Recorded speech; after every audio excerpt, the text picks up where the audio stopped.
So what do you do when you're faced with an unimaginable tragedy? Well, Japan decided to take on one of the most ambitious engineering projects ever. They literally built a wall against the ocean. We're going to dive into this incredible story, this attempt to conquer nature, and explore the really tough questions it brings up about safety, freedom, and how we live with the world around us. And that right there, that's the core question we're looking at today. I mean, you have this massive concrete shield built for one reason, to protect people. But for so many, it's become a symbol of being trapped. We're going to really unpack that tension and figure out what we can learn from all this.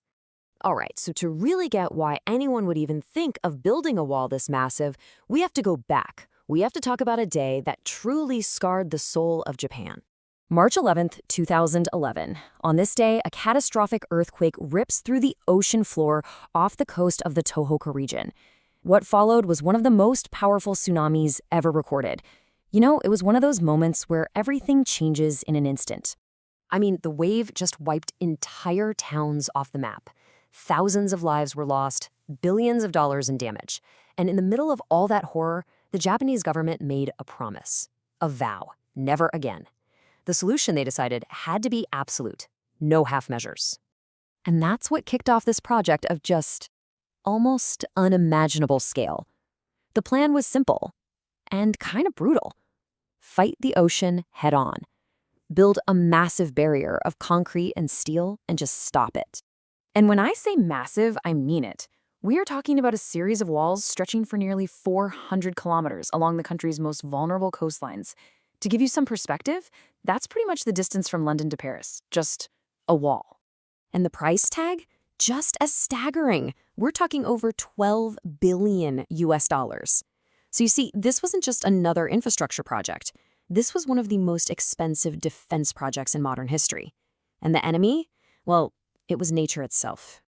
And these things are colossal. I mean, in a lot of places, they're 5 stories high. Just imagine that. It's like a man-made mountain range of gray concrete, completely cutting off these coastal towns from the very sea they've lived by for centuries. So look, the official purpose, the whole point, was crystal clear. Save lives.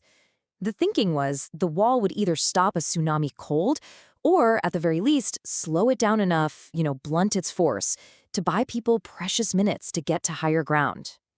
On paper, it sounded like the perfect technological fix. But as these giant walls started going up, something else started to happen. Something unintended and something deeply human. The very people this whole project was designed to protect, they started to feel this profound sense of loss. And you heard the sentiment echoed all up and down the coast. You have to understand, for people whose families had lived by the sea for generations, this thing that was supposed to keep them safe, it felt like a prison. It was literally cutting them off from their heritage, from their entire way of life. And this is where you really see that cultural disconnect. I mean, think about it. For centuries, life in these towns revolved around the ocean. Fishermen knew the waves, businesses relied on the beaches, kids grew up with the sea as their playground. And now, the ocean is just gone. It's this unseen, abstract threat hiding on the other side of a giant concrete slab. And that right there shows you the real long-term impact. You have an entire generation of kids now growing up in the shadow of these walls. For them, the sea isn't this source of life or wonder. It's a monster that has to be kept behind a fence. That's a total fundamental shift in how you see the world. But the cracks starting to show in this fortress, well, they weren't just emotional. This supposedly perfect defense system started to reveal some really deep and frankly dangerous flaws, both in people's minds and in the structure itself. And this might be the single most dangerous problem of all, a false sense of security. Experts realized pretty quickly that a 5-story wall can make you feel invincible, right? So what happens when the next tsunami warning comes? Will people actually evacuate, or will they just trust the big wall to protect them and stay put? That kind of complacency, it could be just as deadly as the wave itself.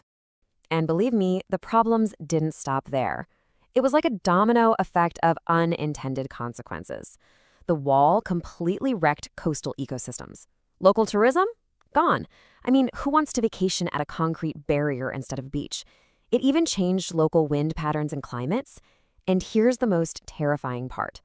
Engineers started warning that a big enough earthquake could actually knock the walls down, turning that shield into a weapon. So, Japan's whole experience with its Great Seawall has kind of forced a global conversation. It's become this powerful and, yeah, very, very expensive lesson in humility. And it all comes down to this big debate between two completely different ways of thinking. You've got gray infrastructure. That's what Japan chose. It's the brute force approach, concrete and steel. But a lot of experts are now pushing for green infrastructure. This is about working with nature, planting dense forests along the coast, building huge earthen mounds covered in vegetation, things that can absorb a wave's energy naturally without wrecking the ecosystem or cutting people off from the sea. At the end of the day, after spending billions of dollars and completely changing hundreds of kilometers of its own coastline, the big lesson seems to be this. Nature is a force you have to respect.